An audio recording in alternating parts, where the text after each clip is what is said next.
देखिए, पेंशन को लेकर के बिहार में जो नई अपडेट आई है, जुलाई महीने की पेंशन आपका अगस्त में 10 तारीख को जारी होने वाला है। इसका आपका डेट फाइनल हो चुका है। लेकिन एक संख्या मैं आपको बताने जा रहा हूं, जितनी संख्याओं का पेंशन लॉक हो चुका है, क्योंकि पिछले बार से आपकी संख्या बढ़ी हुई है।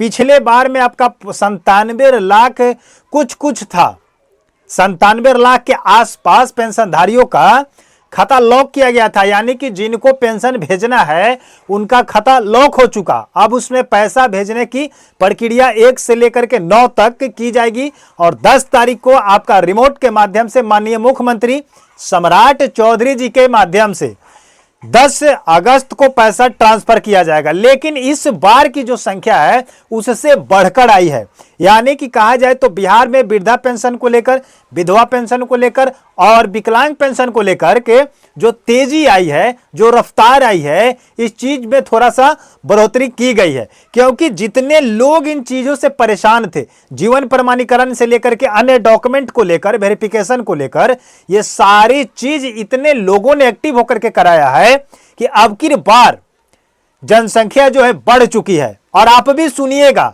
तो आपको लगेगा कि आपकी बार में कुछ एक्टिव काम हुआ है, या तो कहा जाए अभियान के माध्यम से या सीएससी के माध्यम से, या जैसे भी लोगों ने एक्टिव होकर के काम कराया उनका पेंशन अब की बार बढ़ चुका है।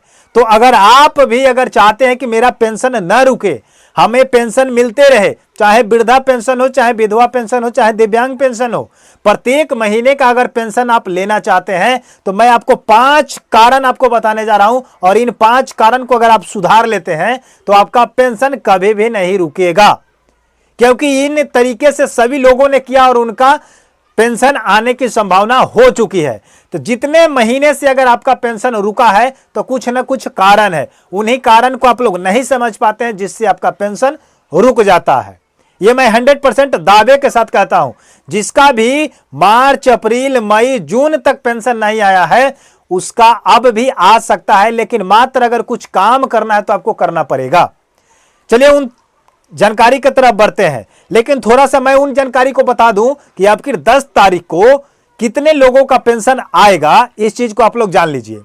इस अपडेट में लिखा है कि बिहार सरकार ने हाल ही में पेंशन को लेकर के एक बहुत बड़ी संख्या को लॉक की है। लाभार्थियों की पेंशन राशि भेजी जाएगी, जबकि कुल लाभार्थियों की संख्या लगभग 1 करोड़ है।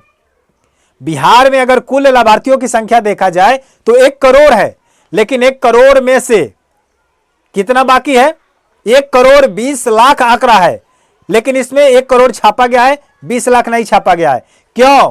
क्योंकि 20 लाख में से इतना ना नाम काट दिया गया है मृत्यु को लेकर के, पेंशन के रुकावट को लेकर के, दस्तावेज में गड़बड़ी को लेकर के, आधार कार्ड के फर्जीवाड़ा को लेकर के। तो कुल मिलाकर कहा जाए तो बहुत सारे लोगों का पेंशन कट चुका है, लेकिन अभी फिलहाल कहा जा रहा है कि 1 करोड़ लाभार्थियों की संख्या है, जिसमें से 98 लाख लाभार्थियों का पेंशन 10 अगस्त 2026 को भेजा जाएगा। तो आपको पता होना चाहिए कि 20 लाख लाभार्थी का नाम कट चुका है। तो क्या इसमें 20 लाख लाभार्थी केवल मृत्यु के पार तो हो चुके? इसमें वृद्धा पेंशन अभी भी जीवित है, विधवा पेंशन जीवित है, दिव्यांग पेंशन जीवित है, लेकिन उसका नाम कट चुका। क्यों? डॉक्यूमेंट को लेकर, आधार फर्जी को लेकर, जन्मतिथि को लेकर, बर्थ सर्टिफिकेट को लेकर, कहीं ना कहीं वर्ड में मिसमैच को लेकर, फॉर्म में गलती नाम को लेकर, अनेकों प्रकार से जब सत्यापन किया गया है तो 20 लाख लाभार्थियों का नाम काट दिया गया है। तो अब आप अपना पेंशन लेना चाहते हैं तो मैं आपको कुछ काम बता रहा हूं, अगर आप इन काम को कर लेते हैं तो आपका पेंशन नहीं रुकेगा।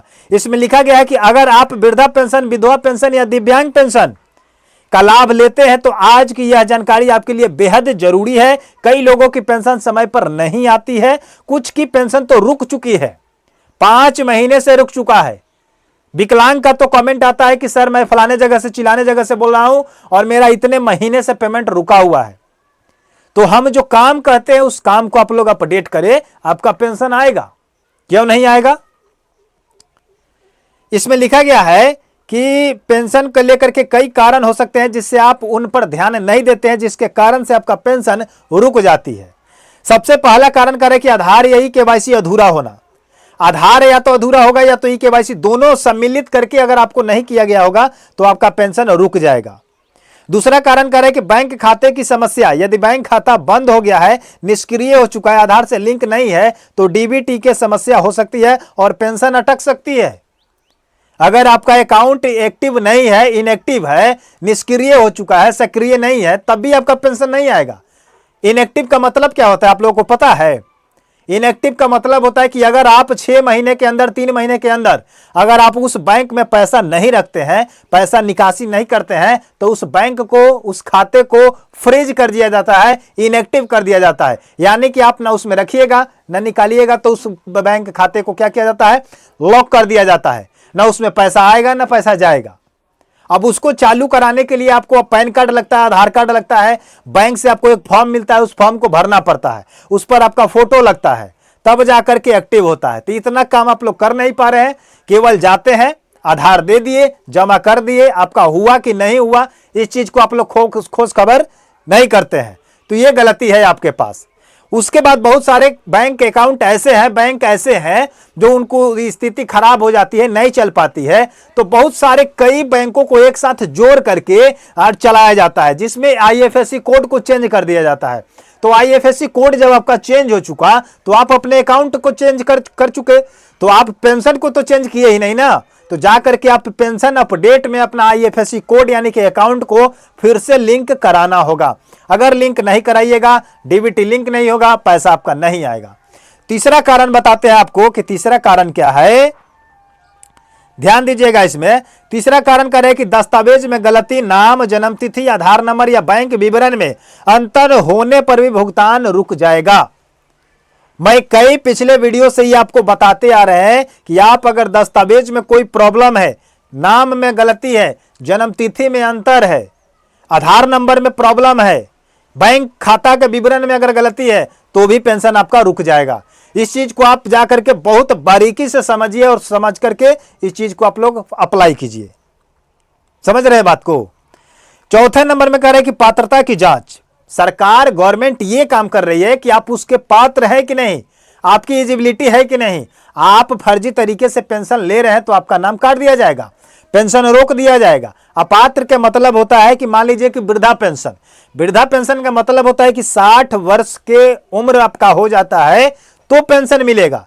लेकिन यहां पर बहुत सारे लोग ऐसे हैं कि आधार कार्ड में उनका नाम या उम्र देखा जाए तो 50 या 55 पूरा है, किसी ओरिजिनल डॉक्यूमेंट से उनका उम्र 50-55 पूरा है, लेकिन आधार कार्ड में क्या किए हैं कि बढ़ा दिए हैं, उसको 60 कर दिए हैं, 62, 65, 70 कर दिए हैं, जिसके वजह से अब बिहार के मुख्यमंत्री सम्राट चौधरी वेरिफिकेशन किए, वेरिफिकेशन के दौरान पाया गया तो उनका नाम काट दिया गया। बहुत विधवा महिला ऐसे हैं कि जब उनका पति मर चुका तो उनका विधवा पेंशन बन चुका, अब विधवा पेंशन भी उठाती है और नया शादी करके अपना जीवन यापन कर रही है। तो ऐसे स्थिति में वो वृद्ध भी हो चुकी है तो वृद्धा पेंशन के लिए अप्लाई कर दी और विधवा पेंशन के भी अप्लाई कर दी। 2 पेंशन आप एक साथ में नहीं ले सकते हैं। बहुत सारे ऐसे हैं विकलांग, दिव्यांग जन जिसका हाथ पैर बिल्कुल सब कुछ ठीक है, लेकिन डॉक्यूमेंट बना करके 80% का, 85% का, 70% ऐसे विकलांग का पेपर जमा हो चुका है, जिसको लेकर के पहले के मुख्यमंत्री नीतीश कुमार जी इस पर एक्टिव नहीं थे। जैसे मन वैसे पैसा को क्या करते थे, ट्रांसफर कर देते थे। लेकिन जब से सम्राट चौधरी बिहार के गद्दी पर बैठ चुके हैं, उस समय से बिहार में अनेकों प्रकार के जितने भी सरकारी योजनाएं हैं, जितने भी फंड है, सभी चीजों में वेरिफिकेशन किया जा रहा है, जांच किया जा रहा है। केवल बिहार में ऐसा नहीं है, उत्तर प्रदेश में भी हो रहा है, जहां पर माननीय मुख्यमंत्री योगी आदित्यनाथ जी हैं, वहां तो 1500 प्रति महीना दिया जाता है, 3 महीना पर एक साथ 4500 रुपया दिया जाता है। लेकिन वहां भी उन्होंने कहा कि जब तक वेरिफिकेशन पूरा नहीं होगा किसी के खाते में पैसा नहीं जाएगा। तो ये बिहार नहीं, पूरे भारत में आपका वेरिफिकेशन अब चालू होगा, हर एक स्टेट में, क्योंकि पैसा अगर गवर्नमेंट देता है तो ऐसे अब फ्री का पैसा आप लोगों के पास नहीं जाने वाला है। अगर बाई चांस अगर आप ले भी लिए हैं तो नीतीश कुमार का राज्य में ले चुके हैं, पहले के नियम में ले चुके हैं, लेकिन अब इतना ना गवर्नमेंट सख्त कार्रवाई कर रही है कि आपके पेंशन आने में प्रॉब्लम आ जाएगी। चाहे किसी भी प्रकार का आप पेंशन लेते हैं, पीएम किसान योजना का लेते हैं, वृद्धा पेंशन लेते हैं, या ई श्रम कार्ड का पेंशन लेते हैं, या किसी भी तरीके से सरकारी योजना लेते हैं, तो आप अब नहीं बच सकते हैं, क्योंकि कानून का हाथ लंबा होता है। मिलते हैं नए वीडियो में नई जानकारी के साथ, लेकिन 10 तारीख को देखते हैं कि किसका किसका पेंशन आता है और किसका रुकता है। अगर हमारे चैनल पर अगर आप पहली बार विजिट किए हैं तो हमारे चैनल को सब्सक्राइब कर लीजिए, वीडियो को लाइक कर दीजिए, शेयर कर दीजिएगा, ताकि उन तमाम लोगों को पता चल जाए कि अब की संख्या बढ़ चुका है पेंशन को लेकर के, और 10 तारीख को 98 लाख लाभार्थियों के खाते में पैसा जाएगा, वो भी 1100 रुपए जाएंगे। धन्यवाद।